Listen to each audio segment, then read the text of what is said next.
Да. Калоп няма! Финч, Кастанея, Паша и Лили Стар са конете. На Финч запрещик е Пени Джамбас, на Катанея Яшар, на Пашата е Синан Сулейман и Лили Стар. От Сурач Иванов, Сурач Иванов е на вървата. Сега поведе според мен Кастанея. Кастанея е първа, Сурач с Лили Стар е на втора позиция.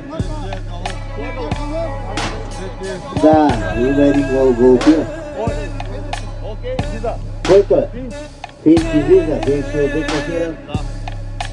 Значи откъснаха се Кастанея и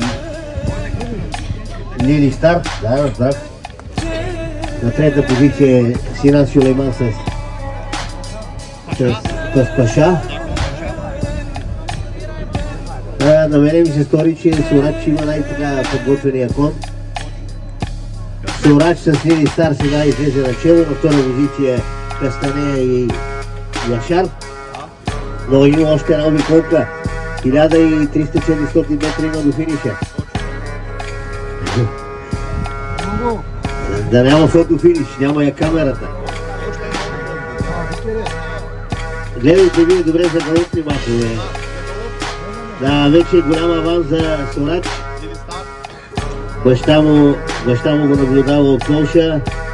Лили Стар начало, още една обиколка Сурач, да не забравиш. Още една Сурач, давай! Туто е лепот, Мергели, туто е лепот! Яшар с Кастанея на втора позиция. Финч е декласиран, който е на трета позиция в момента. Пашата е трети. Финч вече не го слагайте в класацията. Последни 800-850 метра.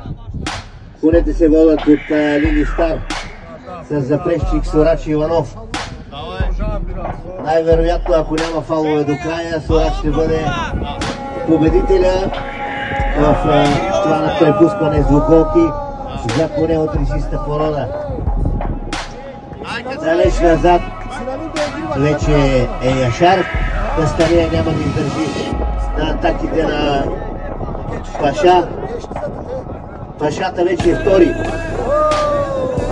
Точно 600 метра преди финиша на втора позиция е Паша. Вече е късно, либе за кит, където викат хората. Сурач уверено нарика победата. Лили Стар и Сурач Иванов. Русе ще празнува тая вечер махалата и там съм бил на гости. Наистина съм бил на гости там. Сурач и Лили Стар убедително начало. Последни 100 метра. Браво, Сурач! И Сурач печели това вълнуващо бягане. Синан на второ място с Паша. И на трета позиция, най-вероятно, ако стигне до финиша, е Кастанея с запрещик